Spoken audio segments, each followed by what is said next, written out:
ओम नमः शिवाय। शिव कृपा योग में आपका स्वागत है। तो आइए आज एक नए विषय पर हम बात करेंगे और ये विषय है अच्छी आत्माओं को कैसे करें जागृत। इस पूरे ब्रह्मांड में दो तरह की आत्माएं सुप्त अवस्था में हैं। अच्छी आत्माएं भी हैं और बुरी आत्माएं भी हैं। जैसा कि आप सब लोग जानते हैं, पहले भी इस विषय पे हम लोग कई बार चर्चा कर चुके हैं।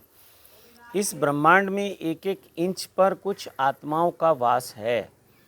जितना बड़ा आपका ये पारलौकिक जगत है, उससे भी अनंत गुना, उससे भी बहुत बड़ा आपका ये लौकिक जगत जितना बड़ा है, उससे कहीं बहुत बड़ा आपका पारलौकिक जगत है। पारलौकिक जगत का मतलब होता है जो आपकी दृष्टि से परे है। ऐसा भी एक जगत है जहाँ तक आपकी दृष्टि नहीं पहुँच पाती। आपकी दृष्टि जो है वो बहुत सीमित है, बहुत सीमित आकाश को देख पाती है, बहुत सीमित बाहर के दृश्य देख पाती है। बहुत कुछ ऐसा है इस जगत में जो कि अदृश्य तो नहीं कह सकते, लेकिन सूक्ष्म, बहुत सूक्ष्म है। हमारी आंखें उसको पकड़ नहीं पाती। इसलिए हर आदमी को इस बात का ज्ञान है कि हमारे पास भी एक आत्मा है, और जब हमारी मृत्यु होती है तो वो जो आत्मा है वो शरीर को छोड़कर निकल जाती है। ये सबको मालूम है, लेकिन उसको देख नहीं पाते। अगर उस व्यक्ति के पास जिसकी मृत्यु हो रही है एक समूह, एक ग्रुप भी अगर बैठा हुआ है, तो वो नहीं देख पाता कि वो आत्मा कब निकली है और उसका क्या रूप है। लेकिन फिर भी कुछ ऐसी पिक्चर्स हैं, कुछ ऐसी वीडियोस हैं, कुछ ऐसा इमेजिनिंग है कि वो प्रकाश रूप में हम आत्मा को यात्रा करते हुए दिखाते हैं कि अब वो उस परमात्मा के जगत में चली गई, इस लोक से पारलौकिक जगत में चली गई। उसको जाते हुए, उसको उड़ते हुए, उसको यात्रा करते हुए हम दिखा देते हैं। ऐसा ही कुछ है। बहुत चीज़ें हैं, जैसे वायु है। वायु हमें महसूस होती है, लेकिन अगर हम कहें कि दिखाओ तो हम दिखा नहीं पाते। ज़्यादा से ज़्यादा हम इतना कर सकते हैं, जो पेड़ पौधे हैं उनकी जो पत्तियां हैं जब वो हिलती हैं तो हम कह सकते हैं कि ये देखो हवा चल रही है, या हवा की जो प्रेजेंस है वो हमें महसूस हो जाती है। ऐसे ही आत्मिक लोग हैं या आत्माओं का जगत है जो हमारे बहुत नज़दीक रहती हैं। उसमें दो प्रकार की आत्माएं हैं। एक तो सिद्ध आत्माएं हैं, जागृत आत्माएं हैं, बुद्ध पुरुषों की आत्माएं हैं, देव आत्माएं हैं। वो हमसे दूर रहती हैं, बहुत आकाश में रहती हैं, क्योंकि उनका जो है आत्मा जो है वो आकाश तत्व है। लेकिन उसका जो अभी कहें कि प्रीवियस बर्थ था, वो शरीर में था, तो वो पृथ्वी के बहुत नज़दीक है। जैसे हम शरीरधारी लोगों का जो तत्व है वो पृथ्वी तत्व है, और पृथ्वी तत्व हमारा बहुत ज़्यादा प्रभावशाली है, या कहें कि अधिक है। पंच तत्वों में प्रकृति तत्व हमारा बहुत अधिक होता है, इसलिए हम पृथ्वी के वासी हैं। पक्षियों में आप देखो, पक्षियों में आकाश तत्व भी मौजूद है और उनमें वायु तत्व भी होता है। वो वायु गमन भी कर लेते हैं और आकाश में भी यात्रा कर लेते हैं। मनुष्य केवल और केवल पृथ्वी पे अपने द्वारा, यानी कि वो जो सक्षम है वो पृथ्वी पे यात्रा करने के लिए सक्षम है। पृथ्वी को छोड़कर वो उड़ नहीं सकता। ये बात अलग है कि मनुष्य ने हवाई जहाज़ बना लिए तो वो कहे कि मैं उड़ सकता हूँ, वो अलग बात है, वो फिर एक अलग विषय है। लेकिन देखा जाए तो मनुष्य का जो है पृथ्वी तत्व बहुत अधिक मात्रा में होता है। तो हमारे पास बहुत ज़्यादा अगर उसमें ना जाएं, और मुख्य रूप से कहें तो दो प्रकार की आत्माएं हैं जो पृथ्वी के बहुत नज़दीक रहती हैं, जो हमारे ही बीच के लोग होते हैं, जिनका इससे पहले का जो जन्म था वो मनुष्य के रूप में था, तो आज भी वो पृथ्वी के आसपास रहती हैं। बहुत बार हमने देखा कुछ आत्माएं हमारे घरों के अंदर हमारे साथ वास करती हैं। तो अगर ये अच्छी आत्माएं हैं तो हमारे परिवार को या हमारा जो जीवन है उसको सुख शांति समृद्धि की ओर ले जाने में हमारी मदद करती हैं। और जो बुरी आत्माएं हैं, जिनको कहते हैं कि ये दुष्ट आत्माएं हैं, तो वो हमें अशांत करती हैं और परिवार में कलह क्लेश का वातावरण निर्मित कर देती हैं। तो इस तरह के परिणाम देखने को मिलते हैं। नेगेटिव और पॉजिटिव जो एनर्जी कहें, सोल कहें, आत्मा कहें, कुछ भी कह सकते हैं। बहुत बार ऐसा होता है कि अच्छी आत्माएं भी हमें पनिशमेंट देने लगती हैं, यानी कि हमारे बनते बनते काम बिगड़ने लगते हैं, हमारे कामों में रुकावट आ जाती है, हम कर्जे में चले जाते हैं, हमारे या तो होते ही नहीं हमारे पास मकान, दुकान या अच्छा एक जीवन, और अगर होता भी है तो वो बिक जाता है, यानी कि हम मकान से वंचित हो जाएंगे। सुख शांति समृद्धि नाम की चीज़ हमारे पास नहीं होती, और इसको हिंदू धर्म में पितृदोष भी कहते हैं। तो पितृदोष को अगर कहें बहुत संक्षेप में तो ये आत्मदोष भी है। कोई आत्मा आपको नुकसान पहुंचा रही है तो पितृदोष का तो अलग हम एक विज्ञान है, उसको तो बिना सोचे समझे, बिना पूछे हुए, बिना जाने हुए सब लोग पितृपक्ष को मनाते हैं, जिसको हम श्राद्ध कहते हैं। और लेकिन बहुत लोगों का अनुभव है कि उनको अपने घरों में जो सुख शांति मिलनी चाहिए वो नहीं मिलती, जो परिवार में एक प्रेम का वातावरण होना चाहिए वो नहीं मिलता। तो बहुत बार ये आत्माएं हमारे मस्तिष्क को अपने कंट्रोल में कर लेती हैं और बहुत कुछ ऐसा ऐसा कर जाती हैं ये आत्माएं कि हम समझ नहीं पाते, और दोषी वो व्यक्ति हो जाता है। तो वो व्यक्ति भी एक ऐसी मानसिक अवस्था से गुजरता है कि उसको खुद हैरानी होती है कि मैंने ये सब कैसे किया, मैंने ये सब कैसे बोला, मेरे द्वारा ये सब कैसे हुआ।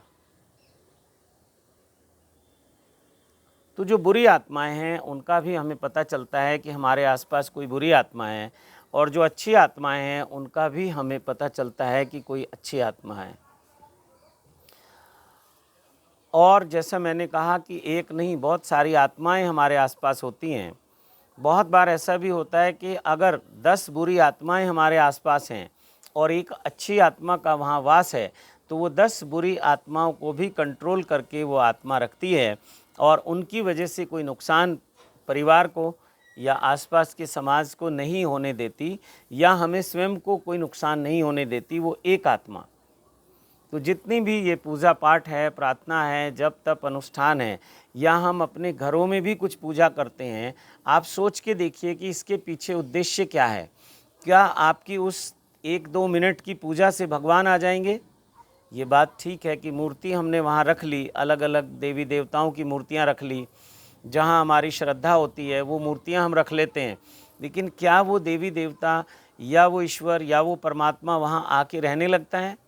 और ये जो 2 मिनट, 4 मिनट, 5 मिनट, 10 मिनट की आपकी पूजा है या कोई जप तप अनुष्ठान है, क्या आप इसमें निर्विचार हो पाते हैं? क्या आप सही से पूजा को कर पाते हैं? मैक्सिमम लोगों का अनुभव है कि विचार चलते रहते हैं, मन अशांत रहता है, और बाहर बाहर हम माला जाप करते रहते हैं या कोई पाठ या कोई अनुष्ठान करते रहते हैं। तो उससे बहुत आंशिक लाभ मिलता है, पूर्ण लाभ नहीं मिलता। तो अगर हम इस विज्ञान को जान लें कि हमारे आसपास बुरी आत्माओं को आप भूल जाएं। बहुत लोग जीवित यानी कि शरीर में रहते हुए भी हमारे आसपास बहुत बुरे हैं, क्योंकि उनके भीतर काम, क्रोध, लोभ, मोह, ईर्ष्या, द्वेष है। कहीं ना कहीं लोग हमसे ईर्ष्या करते हैं, कहीं ना कहीं लोग हमसे बैर रखते हैं। बेशक स्पष्ट रूप से वो आपसे दुश्मनी ना रखें, लड़ाई झगड़ा ना रखें, लेकिन अंदरूनी रूप से कहीं ना कहीं बहुत लोग आपसे ईर्ष्या करते हैं, आपसे एक दुश्मनी का भाव रखते हैं। उनको भी नहीं मालूम क्यों रखते हैं। उसका कारण है कि मनुष्य बहुत सेल्फिश है, और वो ये चाहता है कि जो सुख शांति समृद्धि मुझे नहीं मिली वो दूसरों को कैसे मिल गई। आश्चर्य होता है उसको, और जब किसी को मिल जाती है तो वो कहता है कि जो मुझे मिला है वो किसी और को ना मिले। तो इससे अहंकार को तृप्ति होती है कि मेरे पास सब कुछ है लेकिन पड़ोसी के पास नहीं है। तो उसको एक सुपीरियरिटी की फीलिंग होती है, उसको सुपीरियरिटी कॉम्प्लेक्स भी बोलते हैं। आदमी उस भाव में जीने लगता है कि मैं कुछ स्पेशल हूँ और मैं कुछ विशेष हूँ। ऐसा बहुत लोगों के साथ होता है। लेकिन इस वीडियो में बस मैं इतना ही कहना चाहता हूँ कि आप जो आपके आसपास की अच्छी आत्माएं हैं उनको जागृत कर लो, उनको सिद्ध कर लो, प्रसन्न कर लो। सिद्ध करने से मतलब ये नहीं है कि आप उनको हुक्म देंगे और वो आपके लिए नोटों के बंडल ले आएंगे। आप उनको हुक्म देंगे और जो काम आपके लिए शुभ नहीं है वो उसको भी कर देंगे, या आप हुक्म देंगे उनको और जो चाहे आप करवा सकते हैं, ये मतलब बिल्कुल नहीं है। हाँ, वो आपको अच्छे कार्यों में मदद करेंगे, आपके मनोबल को बढ़ाएंगे, आपको सत्यम शिवम सुंदरम के मार्ग पे ले जाएंगे, आपके घर को, आपके ऑफिस को, आप जहाँ रहते हैं उस परिवेश को वो एक सुरक्षा चक्र बना के उसमें रखते हैं, यानी कि वो आपकी सुरक्षा करते हैं, वो आपके शुभ चिंतक होते हैं। आप देखो, आप अपने गेट पे एक चौकीदार रख लेते हैं, उसको तनख्वाह देते हैं, वो भी आपकी रक्षा करता है। और यही काम जो आपके बड़े बुजुर्ग हैं, दादा दादी हैं, माता पिता हैं, वो कुछ नहीं करते जब वृद्ध अवस्था में होते हैं, लेकिन घर पे बैठे रहते हैं।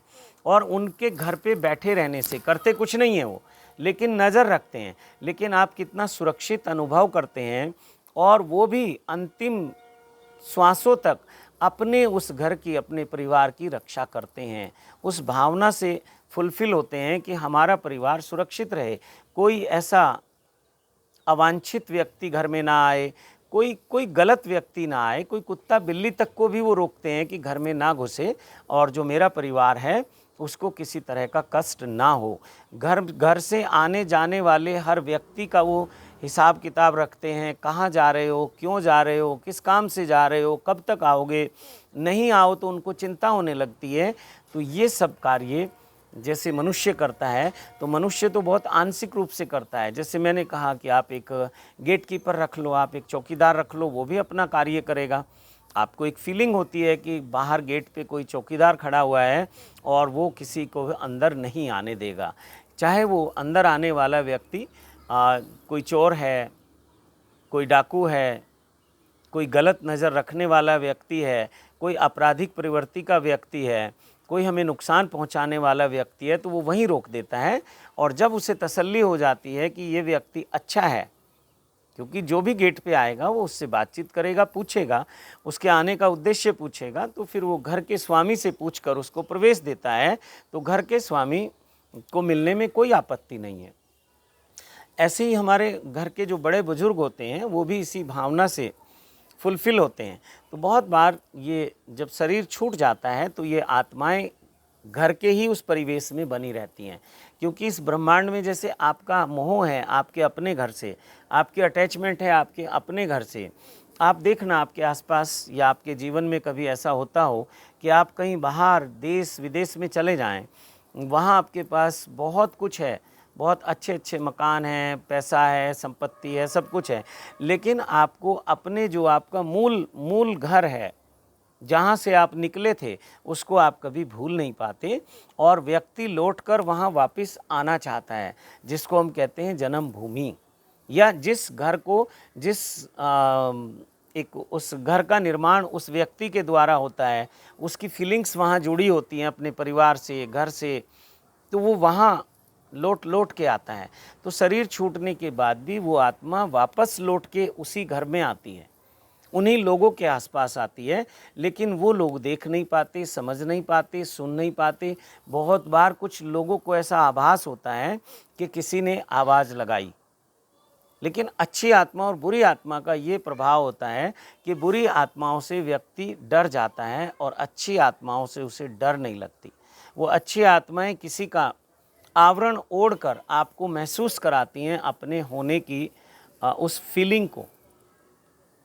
और कई घर के लोग आपस में पूछते रहते हैं कि तुमने मुझे आवाज़ दी क्या, तुमने मुझे आवाज़ दी क्या, और वो आपस में कहते हैं कि नहीं, और वो बहुत क्लियर होती है, ऐसा नहीं कि वो कुछ भ्रांति है, बहुत स्पष्ट रूप से शब्द सुनाई देते हैं, और उससे उनको पॉजिटिव फीलिंग आती है। ये उसकी पहचान है अच्छी और बुरी आत्माओं की। बहुत बार उस व्यक्ति की जो पसंद हैं, जो जिसकी आत्मा वहाँ है, जैसे वो जैसा भोजन करता था वैसी सुगंध महसूस हो जाएगी। अगर वो व्यक्ति धूम्रपान, बीड़ी सिगरेट पीता है, तो कई बार आपको ऐसा लगेगा कि इस रूम में से बिल्कुल ऐसी सुगंध आ रही है या दुर्गंध आ रही है जैसे स्मोक करने के बाद होती है, धूम्रपान करने के बाद होती है। कई बार मीट मांस जैसी सुगंध वहाँ आती है, खुशबू आती है। कई बार जैसे मुर्दा जलता है उस तरह की दुर्गंध या सुगंध जो भी आप कहें, तो वहाँ उस तरह की आती हैं। कई बार फूलों की बहुत अलग अलग खुशबू वहाँ आने लगती हैं। तो इससे पता चलता है कि वहाँ किस तरह की आत्माओं का वास है। और वास तो है ही है, सब जगह है, लेकिन हमें वहाँ जो अच्छी आत्माएं हैं उनको जागृत करने का क्या विज्ञान है। तो ये जो आज मैं बात कर रहा हूँ इसमें 21 दिन की ये साधना है और 21 दिन में आपको बहुत कुछ प्रत्यक्ष रूप से समझ आ जाता है कि यहाँ किस तरह की आत्माएं हैं और किस तरह से हम उनसे मार्गदर्शन ले सकते हैं। और जैसे 21 दिन की साधना आपने कर ली तो 21 दिन में आप समझ जाएंगे। फिर इस प्रयोग को आप बार बार भी कर सकते हैं, तो आप इसमें पारंगत हो जाते हैं। लेकिन फिर भी मैं ये कहूँगा कि आप इन आत्माओं से खेलना नहीं, आप जादूगर मत बन जाना, आप तांत्रिक मत बन जाना, आप झाड़ने फूंकने वाले मत बन जाना, आप दूसरों की समस्याओं का समाधान करने वाले मत बन जाना। क्योंकि बिना तैयारी के, बिना प्रोटेक्शन के आप अगर करोगे तो उनकी मुसीबतें भी आप अपने ऊपर ले लोगे। ऐसा बहुत लोगों के साथ हो रहा है, क्योंकि हर व्यक्ति को इसमें इंटरेस्ट है कि मुझे सिद्धियां मिल जाएं। हर व्यक्ति को इंटरेस्ट है मैं भी कुछ चमत्कार दिखा दूं। हर व्यक्ति को इंटरेस्ट है कि मैं भी कुछ आत्माओं को अपने बस में कर लूं। बहुत सारे लोग मुझे कहते हैं मैं जिन साधना करनी है, जिनको सिद्ध करना है।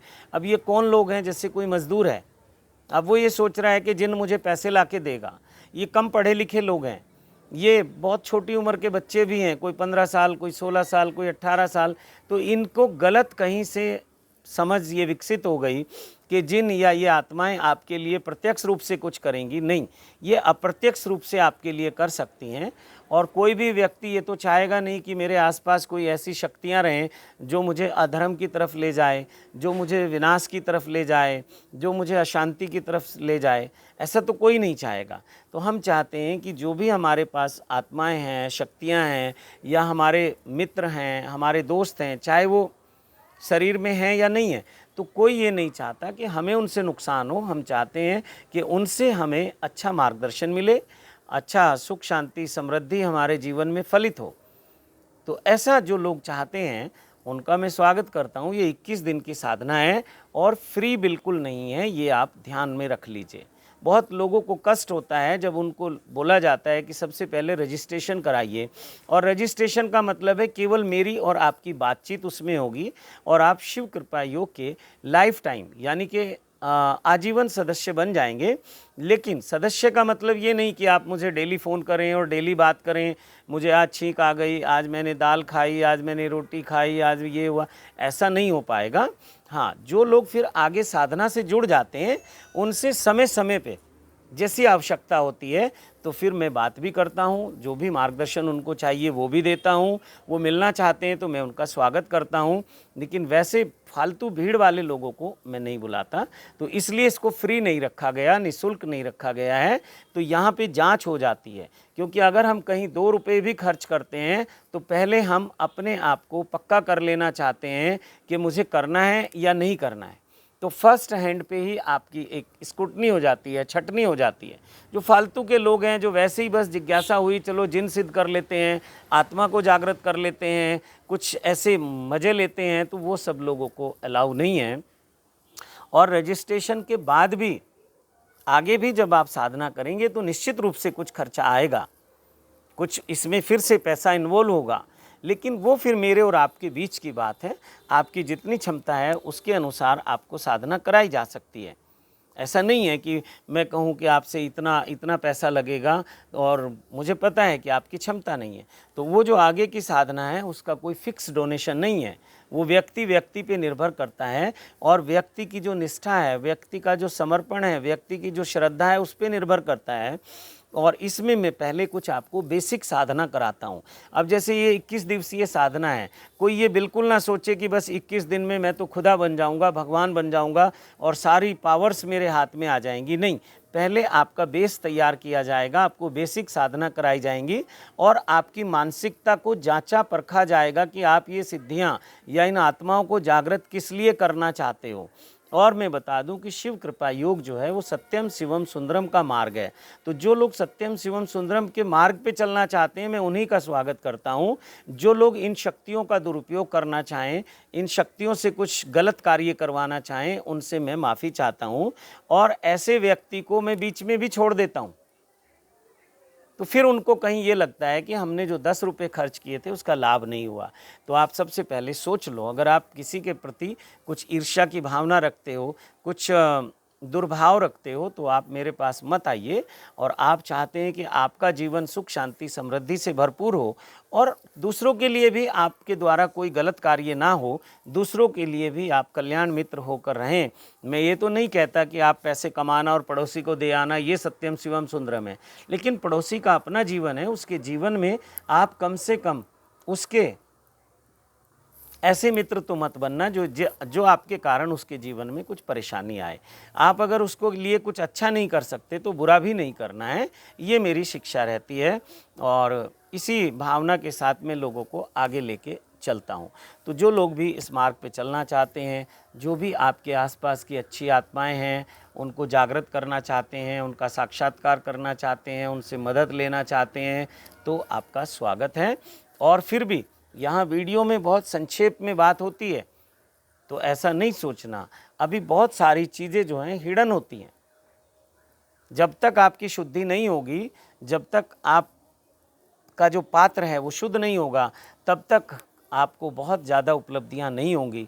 तो साधना के द्वारा हम अपने आप को तपाते हैं, अपने आप को कुंदन बनाते हैं, अपने आप को निखारते हैं, और फिर हमें सिद्धियां मिल जाएं तो वो हमारे लिए भी शुभ होती हैं और दूसरों के लिए भी शुभ होती हैं।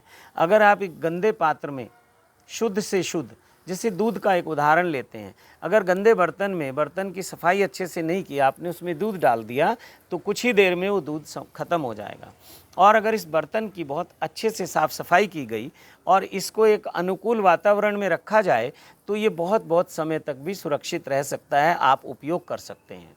तो ऐसे ही इन आत्माओं का है। अगर ये आत्माएं जागृत हो भी जाएं, सिद्ध हो भी जाएं, आपको विज्ञान में बता भी दूं, तो फिर ज़्यादा दिन ये आपके साथ नहीं रहेंगी और चली जाती हैं ये।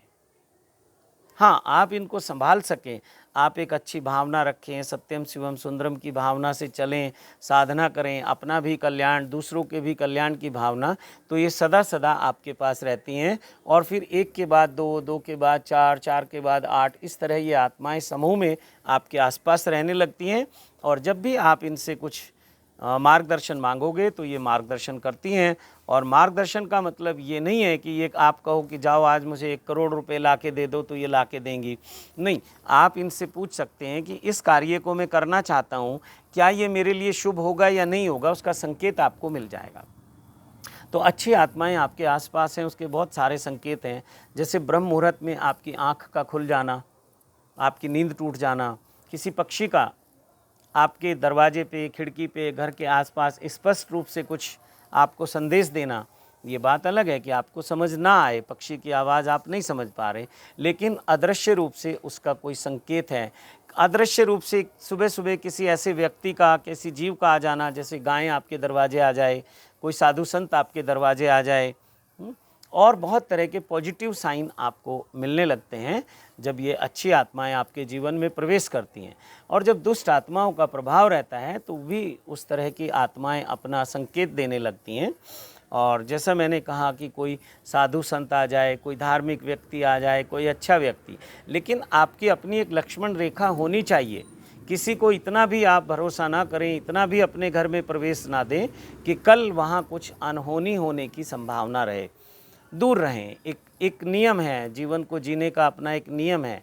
किसी को नज़दीक आना भी है तो जांच के, परख के, अच्छे से, और इस कंडीशन पे किसी व्यक्ति को अपने जीवन में प्रवेश देना चाहिए कि अब अगर इस व्यक्ति की वजह से मुझे कितना भी नुकसान हो या फ़ायदा हो, लेकिन ये व्यक्ति मुझे चाहिए।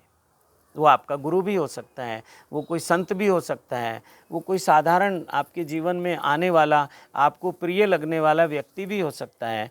बहुत तरह तरह से उसका, कोई गली में घूमने वाला जो भैरव है, चौकीदार है, डॉग है, वो भी हो सकता है। आप उसको प्रतिदिन रोटी देने लगें, लेकिन उतना ही उसको स्पेस देना है जितने से आपको नुकसान ना हो।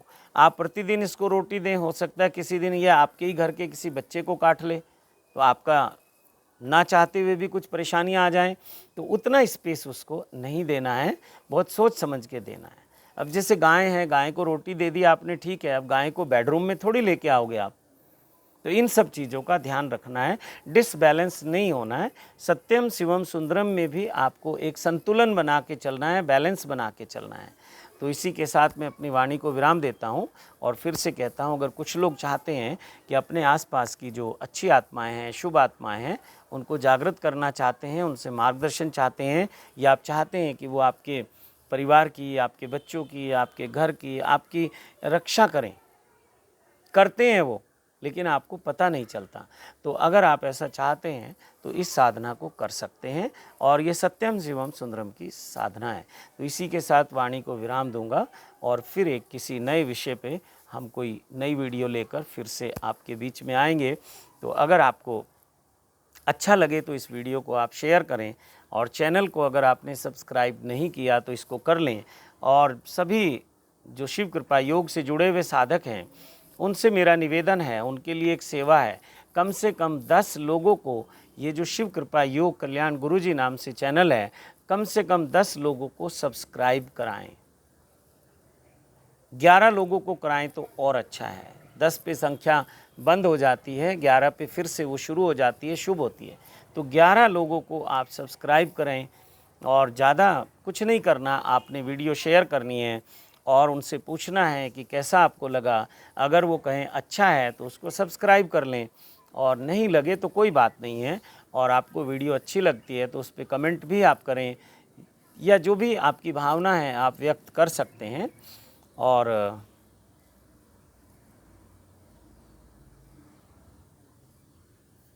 इसी के साथ आप सबको कोटि कोटि प्रणाम करता हूँ। ओम नमः शिवाय, ओम नमः शिवाय, ओम नमः शिवाय।